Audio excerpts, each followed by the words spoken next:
بازارت شیلادزه او بازاره که هر سال لوی دم ساله به دهان جورین گلو گیای بهاری به دست حولاتیان و دهات. لی ده اف ساله دا برژه کازور او گلو گیای کم بویه.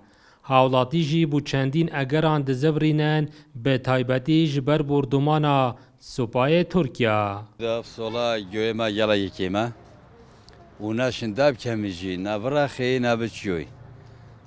طيب تركوا تناخو شابه كوبوتشيرو وعزيمة يلا كناخوش بالي مودي شكان دوبيت ها صلاة سيكا جو بالي تود كيلو جرب عاكي بابصلا كيلو ستيك هزوراكيا كيلو ليشي بنش زرونا ها صلاة نبو كيلو ليشي سي كيلو هزوربون كيلو ستيك دو كيلو سي كيلو ربعاكي كيلو ربعاكي بو أفصلا ما بعد شو مناشم خوين أفصلا.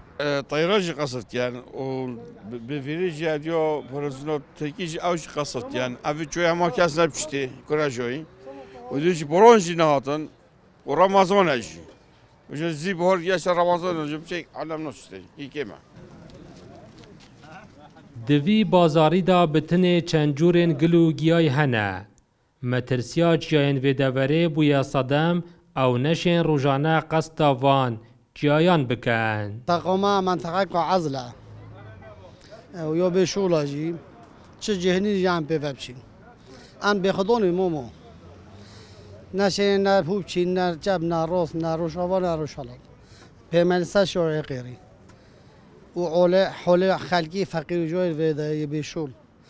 و گیاجی خلقی منطقه ما مشهور به جوری دیوید با برنجال با زادیدیل با زایکینل خانل اینانل بنل فرونه عشان بجمعن نیم اگوی خلقی برابطه خوب ویدیو خودند کرد.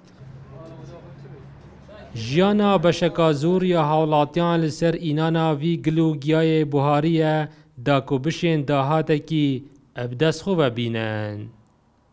دلدر عرب کرسات نیوز ناحیه شیلادزه.